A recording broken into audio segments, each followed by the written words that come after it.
Hey everyone, so we've got another heart today. This is number 228 in our collection.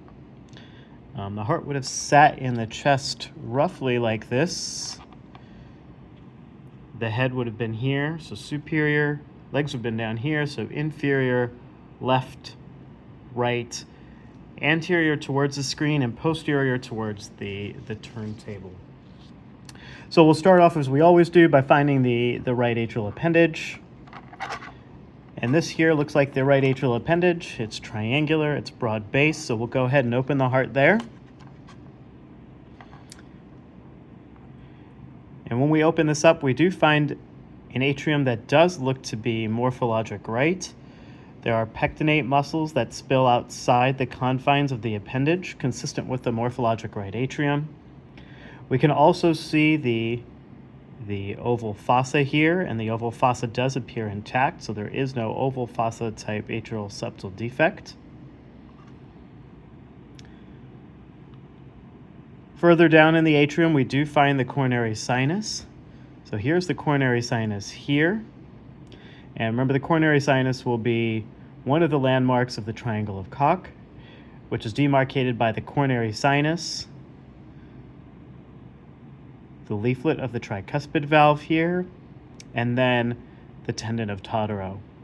So once again, that's the tendon of Totaro, coronary sinus, and then the leaflet of the tricuspid valve. And at the apex of this triangle, which would be roughly here, is where we expect the atrioventricular node to sit. So an important structure for the cardiologists and the cardiothoracic surgeons. So that was the right atrium. Real quick, there is, in fact, the superior caval vein that's still attached. So right-sided superior caval vein that drains into the roof of the right atrium. And you can see where that drains into the heart.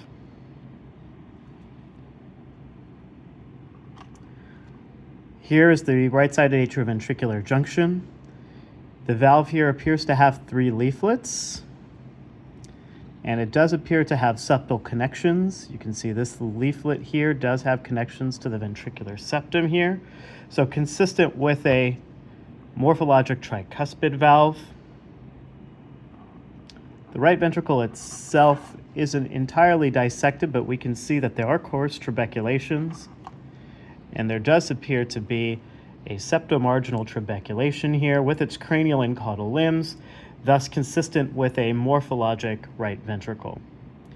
Now, as we look at this outflow tract here, we do see that there is a ventricular septal defect here. So a muscular ventricular septal defect. So this heart has a muscular ventricular septal defect. We can pass the probe through it and see the probe does come out the other side of the heart, and we'll look at it from the left in a little bit. Here's a septomarginal trabeculation. And then here's one of these semilunar valves. 3 leaflets, no coronary arteries arise from this, so consistent with the morphologic pulmonary valve. And once again, 3 leaflets, 1, 2, 3, with 3 sinuses as well. So a normal morphologic pulmonary valve. Here's the pulmonary trunk itself.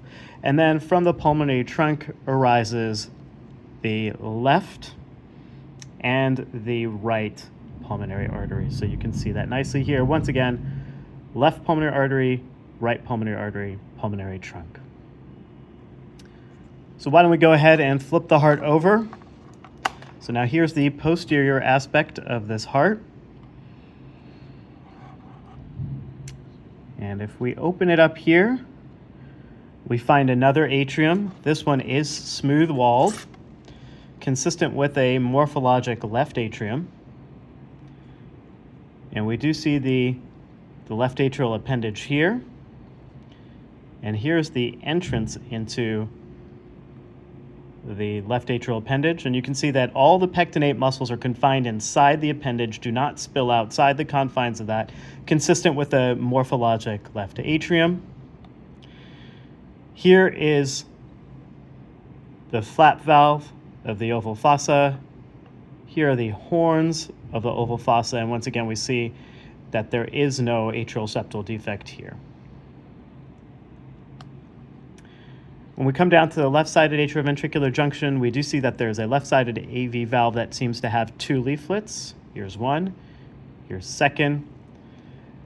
This valve does not have any septal connections, so consistent with a morphologic mitral valve. And so here would be the posterior leaflet, and then here would be the anterior leaflet of the mitral valve. When we take a look at this ventricle here, we do see fine crisscross trabeculations consistent with a morphologic left ventricle. We do know already that there's a ventricular septal defect, and so let's try to identify that here. And it's kind of hidden, but the ventricular septal defect that we saw from the right can now be seen from the left ventricular aspect and lives right here. Once again, completely muscular border, so this is a muscular ventricular septal defect. Go ahead and put our probe through that again, and it does come out the other side. So here is that ventricular septal defect from the right, and then the ventricular septal defect from the left. If we go to the left ventricular outflow tract here, we do find another semilunar valve, once again with 3 leaflets, 1, 2, 3, and 3 sinuses. We do see a coronary artery arising from this sinus here, and we do see mitral aortic continuity. So a normal morphologic aortic valve, and we see the mitral aortic continuity here.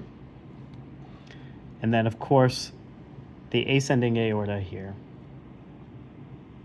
So a specimen today with a muscular ventricular septal defect.